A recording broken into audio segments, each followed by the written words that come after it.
E aí, povo de Deus, a paz do Senhor Jesus para todo mundo aí, espero que vocês estejam bem, em nome de Jesus. E hoje, né, como de costume, eu sempre falo isso, não pode ser diferente, iremos aí dar continuidade no livro de Isaías, capítulo 10.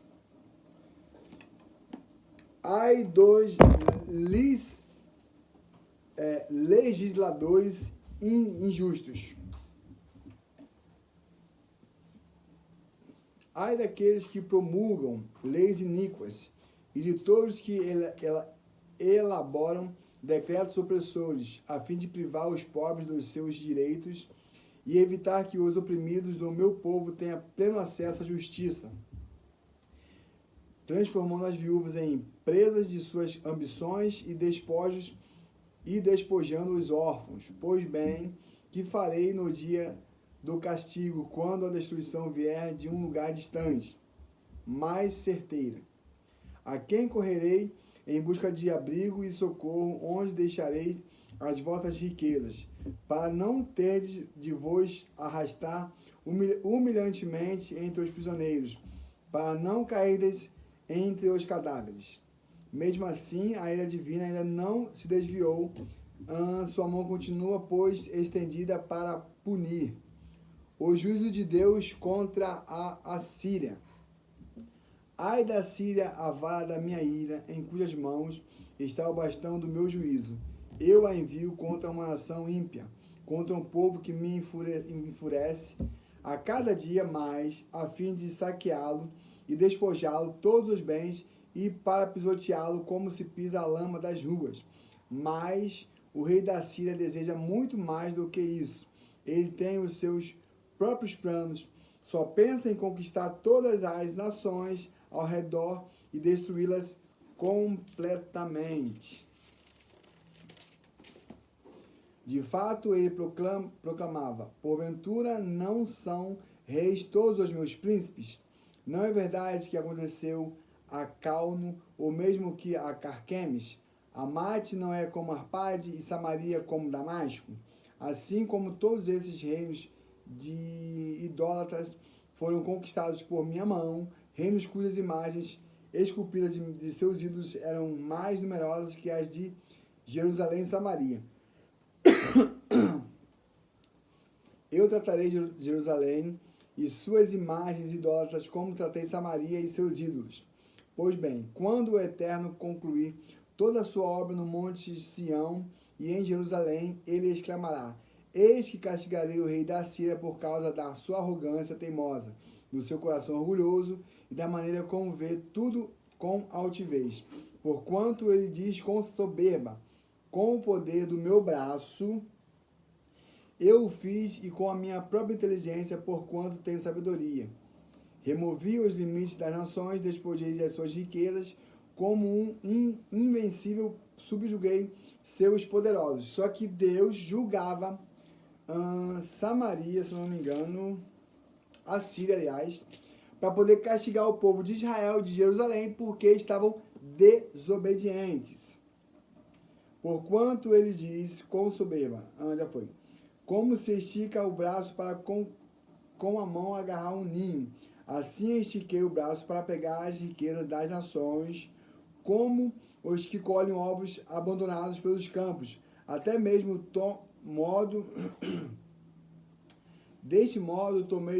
deste mesmo modo tomei toda a terra.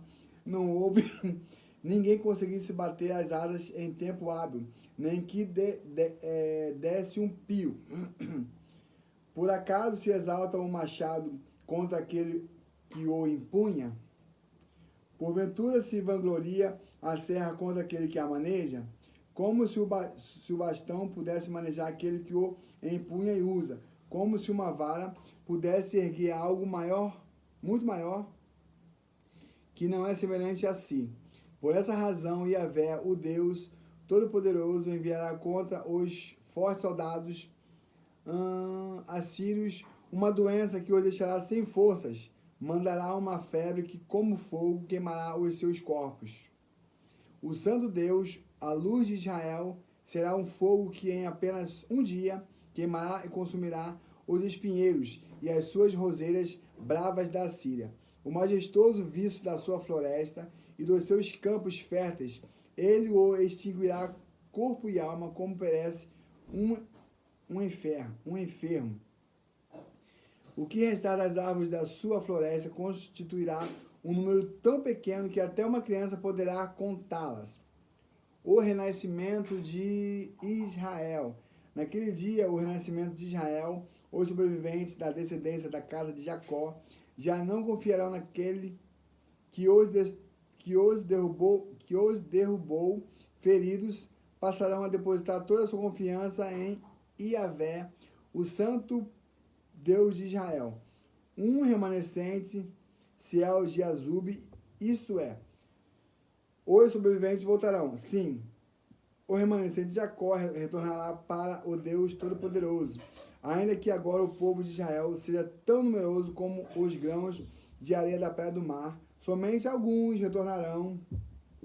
Deus já decidiu exterminar todo o povo, a justiça virá transbordante como se fosse uma inundação. Aqui está falando de os cativos, né? Que lá na frente Nabucodonosor vai levá-los como prisioneiros, né?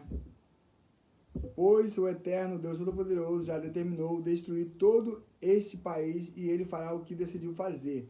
Portanto, o soberano Yahvé, o Senhor dos Exércitos, declara: povo meu que habitas em Sião, não tenhas medo da Síria. Ela te fere com o seu bastão, ela levanta contra ti a sua vara, como fez o Egito. Contudo, aguarda só mais um pouco de tempo, e o furor chegará ao fim.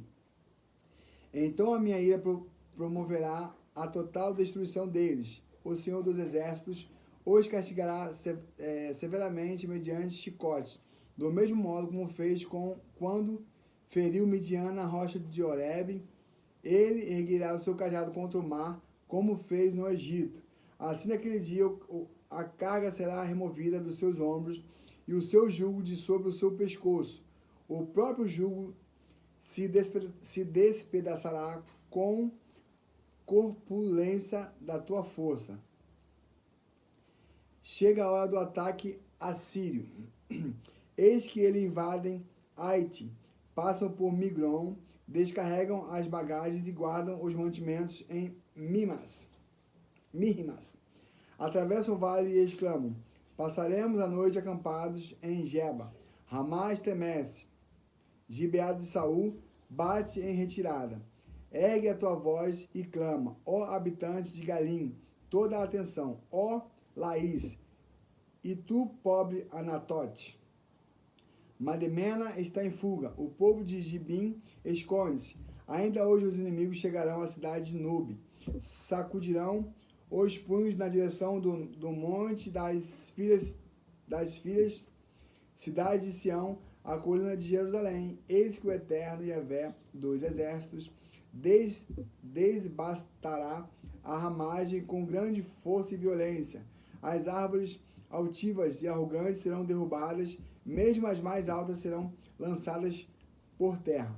Como seu machado, ele porá abaixo todas as árvores dessa floresta. O Líbano cairá sob a mão do Todo-Poderoso. O reino do descendente de Davi. Isaías capítulo 11. Eis que um ramo surgirá como o tronco de Jessé, e das suas raízes um rebento brotará. O Espírito de Yahvé, o Senhor, repousará sobre ele, o Espírito que dá sabedoria e entendimento, o Espírito que traz conselho e poder, o Espírito que proporciona o verdadeiro saber, o amor e o temor do Senhor. O amor reverente a Yahvé será a fonte da sua inspiração. Ele não julgará segundo a sua aparência, tampouco decidirá com base no que ouviu dizer. Antes julgará com retidão e carinho todos os necessitados, com justiça tomará decisões em favor dos pobres. Usará a sua palavra como se fosse um cajado, ferirá a terra e com o sopro da sua boca exterminará os ímpios. A justiça será como uma faixa em seu peito e a lealdade o seu cinturão. O lobo conviverá com o cordeiro e o leopardo repousará junto ao cabrito. O bezerro, o leão e o novilho gordo se alimentarão juntos pelo campo, e uma criança os guiará. A vaca e o urso pastarão juntos, seus filhotes dormirão lado a lado, e o leão comerá palha como o boi. Os bebês brincarão tranquilos, próximos aos esconderijos da cobra. A criança colocará a mão no ninho da víbora. Ninguém mais fará mal algum, nem haverá qualquer destruição em todo o seu santo monte, porquanto toda a terra se encherá do conhecimento de Yahvé, o Senhor, assim como as águas cobrem o mar, né? É lá que nós queremos chegar, em nome de Jesus. Estamos aí lutando para isso, né? Uma batalha espiritual muito forte, mas nós venceremos com a ajuda de Deus. O retorno dos dispersos.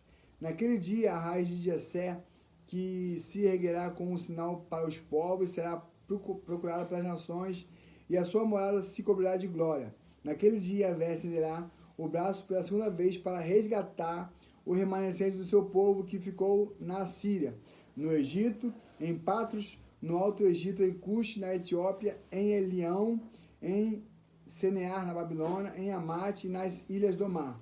Ele erguerá uma espécie de bandeira para as nações e reunirá os banidos de Israel de todas as partes. Reunirá o povo disperso de Judá desde os quatro cantos da terra. Então cessará o ciúme de Efraim. Os adversários de Judá serão exterminados. Efraim não tornará a ter inveja de Judá, e Judá não voltará a hostilidade a Efraim.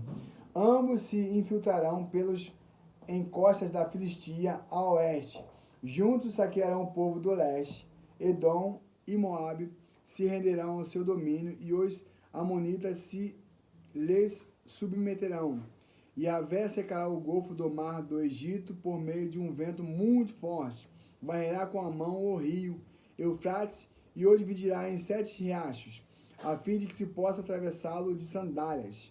Haverá um caminho para o remanescente do seu povo que for deixado na Síria, da mesma maneira que houve um caminho para Israel no dia em que saiu em liberdade da terra do Egito.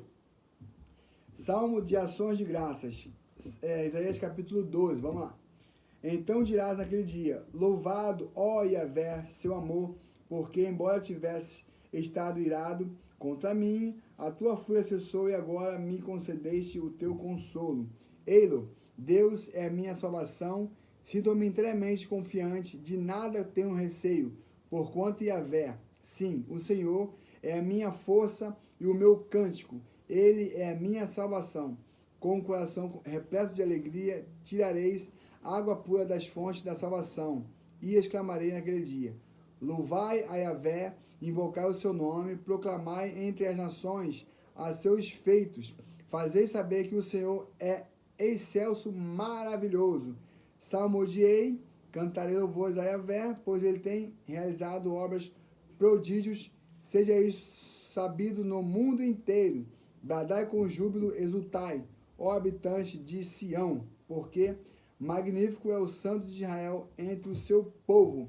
Essas palavras me lembram, né, Davi lá em seus salmos. E aqui nós finalizamos o capítulo 10, 11 e 12 de Isaías. Fiquem todos na paz e até o próximo vídeo. Paz!